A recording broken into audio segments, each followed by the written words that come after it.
RCP Singh के इस्तीफे के बाद अब जेडीयू और बीजेपी के बीच रिश्तों को लेकर सवाल उठने लगे हैं।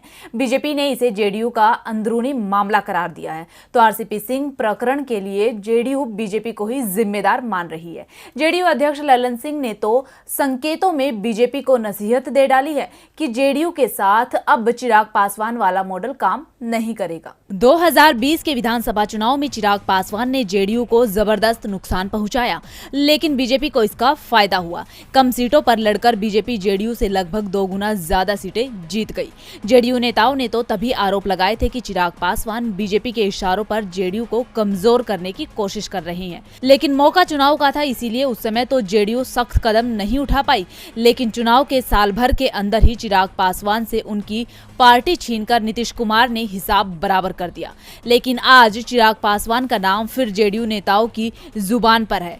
दरअसल आरसीपी सिंह के इस्तीफे के बाद से ही जेडीयू और बीजेपी के बीच नए सिरे से रिश्ते गढ़ने की कोशिश शुरू हो गई है। जेडीयू के अध्यक्ष ललन सिंह ने तो नाम लिए बिना ही बीजेपी को सख्त संदेश दे दिया है। उन्होंने कहा कि कुछ लोग जेडीयू के खिलाफ षड्यंत्र रच रहे थे और चिराग पासवान मॉडल की तरह आरसीपी सिंह मॉडल बनाने की तैयारी कर रहे थे। नीतीश कुमार के कद को छोटा करने के लिए षड्यंत्र रचा जा रहा था, लेकिन अब नीतीश कुमार के खिलाफ कोई षड्यंत्र चलने वाला नहीं है। ललन सिंह ने कहा कि आरसीपी सिंह का तन तो जेडीयू में था, लेकिन मन कहीं और था।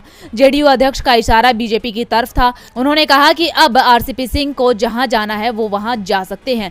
जहां तक सवाल बीजेपी के साथ जेडीयू के गठबंधन का है, अभी तो ये कायम है, भविष्य में क्या होगा ये भविष्य जाने। जेपी नड्डा भले ही दावा कर रहे हो कि साल 2024 का लोकसभा चुनाव और 2025 का विधानसभा चुनाव बिहार में बीजेपी जेडीयू के साथ लड़ेगी, लेकिन ललन सिंह ने इस संभावना पर ज्यादा कुछ कहने से मना कर दिया। उन्होंने कहा कि 2024 और 2025 में जेडीयू बीजेपी के साथ रहेगा या नहीं, भविष्य में या 2029 में क्या होगा, इसके बारे में हम अभी कैसे प्रतिबद्ध हो सकते हैं, ये सब भविष्य की बातें हैं।